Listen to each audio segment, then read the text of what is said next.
All right.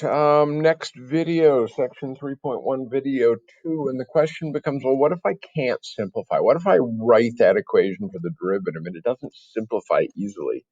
Well, we have an alternative definition because if we're dealing with at a particular point, on the previous one, it didn't really matter. At any value of x, the derivative of x cubed is 3x squared.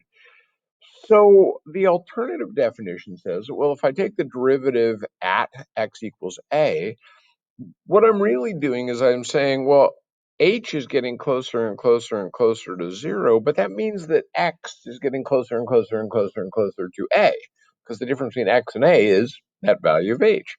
So we can just say f of x minus f of a over x minus a. Again, we're talking about a slope, change in y over change in x.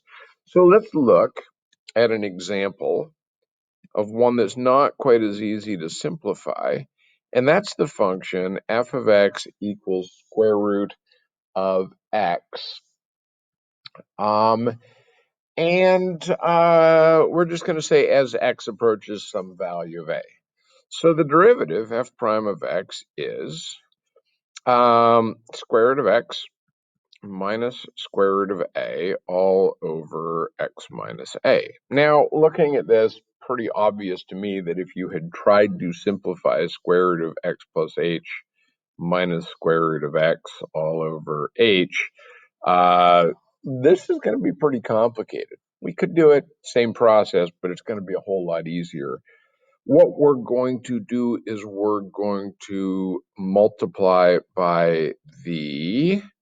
Oh, anyone remember what these are called? Because it's just gone right out of my head as I sat here making the video. A plus B, A minus B. Anyway, I'll think of it. I don't have time to stop and think about it right now.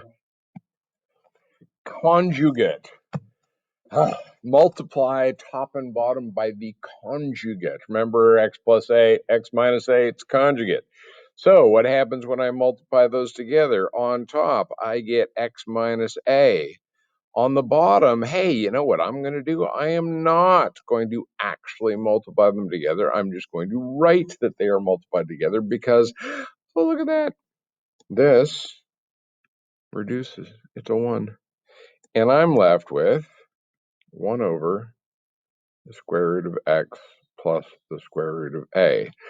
But what did I forget to put in here on every single one of these? Because I was spacing out about the conjugate, the limit as x approaches a, which I need to write every single time moving forward.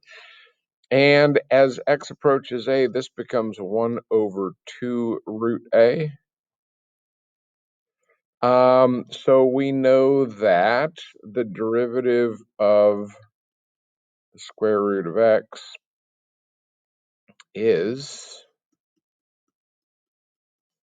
1 over 2 times the square root of the number at which I am trying to find the derivative.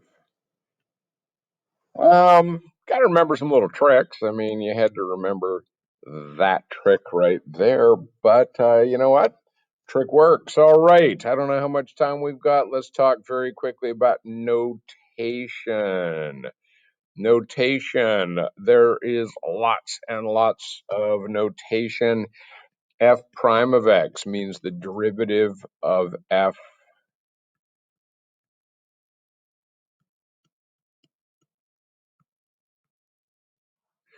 y prime, the derivative of y, which is the same thing, of course.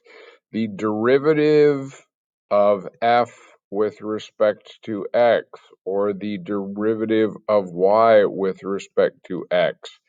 Derivative with respect to x. The derivative with respect to x of f of x. Guys, these are all the same thing. They all mean the same thing. The reason there are different notations because calculus was developed independently in various places by